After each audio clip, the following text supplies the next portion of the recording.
Today we're focusing on Juz 6, so make sure to read Juz 6 today. Assalamu alaikum wa rahmatullahi wa barakatuhu. So the 6th Juz of the Quran begins at verse 148 of Surah Al-Nisa and it ends at verse 41 of Surah Al-Ma'idah. So Surah Al-Ma'idah was revealed many years after Surah Al-Nisa at a very different stage in the Prophet ﷺ's life. Surah Al-Ma'idah was one of the last surahs to be revealed during the final years of the prophetic era. It was revealed after the conquest of Mecca, when Muslims were finally in a position of power. During this phase of power, the Prophet ﷺ began to send letters to the kings of various countries, inviting them and their people to Islam. So the themes of Surah Al-Ma'idah, the feast, reflect the time in which it was revealed.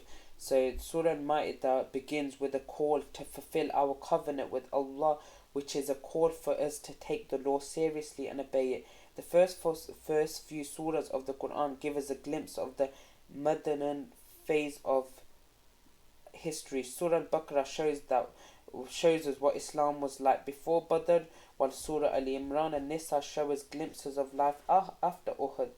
Surah Al-Ma'idah shows us the final phase of the Dawah, the perfection of the law after the conquest of Mecca. Surah Al-Ma'idah revolves around two themes: the final laws of Islam and the principles of Dawah to the people of the book and other nations. As this was a final lengthy surah that was revealed, it contains details on the various laws of Islam, such as clothes, dietary, marriage, pilgrimage, criminal laws, foundations and spiritual frameworks of these laws. So the surah begins with a call to fulfill our covenant with Allah. This is a call for us to take the law seriously and obey it. This includes fulfilling our covenants with people, as this is part of obedience to Allah. This is followed by a series of verses describing the final laws of Islam. In these verses, Allah informs us of the type of food that we are allowed to eat as well as what is prohibited. The permission to eat food slaughtered by the people of the book and marry chaste women of the people of the book was also revealed in the surah. These verses show us how Muslims lived in harmony with the people of the book in the post-Hudaybiyah society. Hudaybiyah was the site of a peace treaty which was between the Muslims and the Meccan polytheists, which lasted for a few years.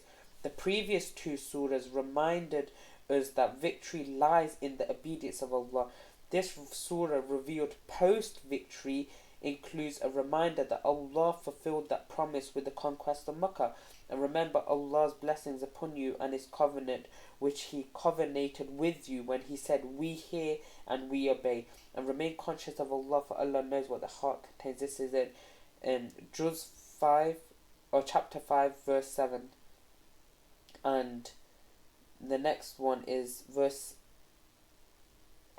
it's actually verse 11. O you who believe, remember Allah's blessings upon you when certain people intended to extend their hands against you and He restrained their hands from you. So revere Allah, and in Allah let the believers put their trust. So in between these two verses, Allah reminds us to remain firm upon justice and not allow our hatred for anyone to cause us to be unjust or unjust. It is significant that this verse was revealed after the Muslims were victorious, as people often carry out injustice after gaining power. This verse is a powerful reminder to Muslims to always be committed to justice, especially when we have power to oppress. In verse 8, it is mentioned that Allah subhanahu wa ta'ala says, "O you who believe, be upright to Allah, witnessing with justice, and let not the hatred of a certain people prevent you from acting justly. Adhere to justice, for that is near to piety, and fear Allah. Allah is informed of what you do." So a large portion of this surah focuses on the story of Jesus, as the Muslims were interacting more with the Christians in this phase. Reminders about Tawheed and how to invite Christians to Islam are frequent throughout the surah. So in Surah Al-Ma'idah, Allah reminds us to remain firm upon justice and not allow our hatred to come in the way of being unjust. Surah Al-Ma'idah also includes the story of Cain and Abil, the two sons of Adam, and the first murder, once again reminding us that power and greed should not corrupt us and cause us to oppress anyone. This passage includes the famous reminder that killing one innocent person is equivalent in sin to killing all humanity, and saving a single soul earns one the reward of saving all of humanity. Surah Al-Ma'idah is a reminder of how Muslims should operate when we are in the position of power. Justice, dedication to the law, fulfillment of covenants all remain priority for us as believers, no matter how much worldly power we attain. Allah subhanahu wa ta'ala can snatch this off us within a blink of our eyes, so remember that. So I'm going to conclude this video here and leave you here for imanillah. Wa sallallahu wa baraka ala nabina Muhammad. Astaghfirullah. Assalamu alaikum wa rahmatullahi wa barakatuh.